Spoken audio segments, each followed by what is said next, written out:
বিতর্কিত ব্যবসায়ী গোষ্ঠী এস আলম গ্রুপের চেয়ারম্যান মোহাম্মদ সাইফুল আলম ও তার স্বার্থ সংশ্লিষ্টদের নামে থাকা ৫৫৯,৪৮,২০,০০০ টাকা মূল্যের ৩৩৪.৮৬ একর জমি জব্দের আদেশ দিয়েছে আদালত। গতকাল রোববার ঢাকা মহানগর দায়রা জজ মোহাম্মদ জাকির হোসেন গালিবের আদালত দুদকের আবেদনের পরিপ্রেক্ষিতে এ আদেশ দেন।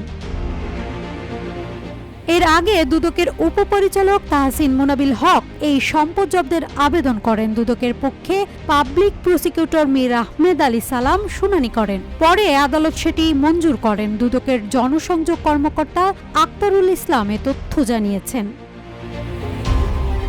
আবেদনে বলা হয়েছে, মোহাম্মদ সাইফুল আলম ও তার স্বার্থ সংশ্লিষ্ট ব্যক্তিদের বিরুদ্ধে মানি লন্ডারিং সংগঠনের অভিযোগটি RICL TMX যুগের পর যুগ স্থাপনা থাকে মজবুত।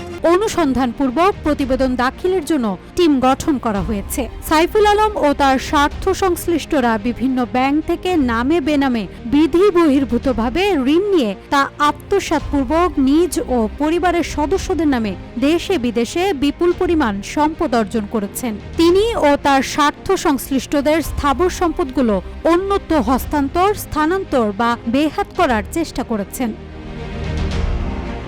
অনুসন্ধান নিষ্পত্তির পূর্বে এসব সম্পদ হস্তান্তর হয়ে গেলে পরবর্তী সময়ে তা উদ্ধার করা দুরূহ হয়ে পড়বে। তাই মোহাম্মদ সাইফুল আলম ও তার স্বার্থ সংশ্লিষ্টদের নামে থাকা এসব সম্পদ জব্দের আদেশ দেওয়া হয়েছে।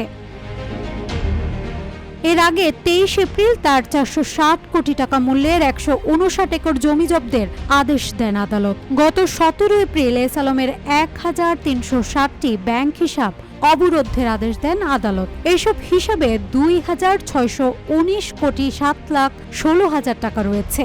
গত 10 মার্চ এস আলমের 1,006 বিঘা জমি জব্দের আদেশ দেন আদালত। গত 9 এপ্রিল তার 90 বিঘা জমি জব্দের আদেশ দেওয়া হয়েছে।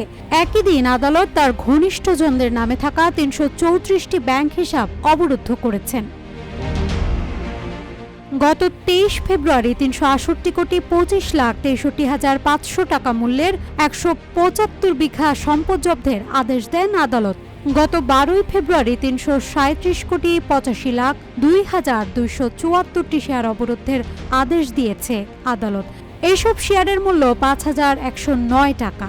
গত 19 জানুয়ারি এস আলম ও তার পরিবারের সদস্যদের 3,563 কোটি 84,21,000 টাকার শেয়ার অবরুদ্ধ করেছেন। গত 7 অক্টোবর এস আলম ও তার স্ত্রী ফারজানা পারভিন সহ তার পরিবারের 12 সদস্যের দেশ ত্যাগে নিষেধাজ্ঞা দিয়েছে আদালত।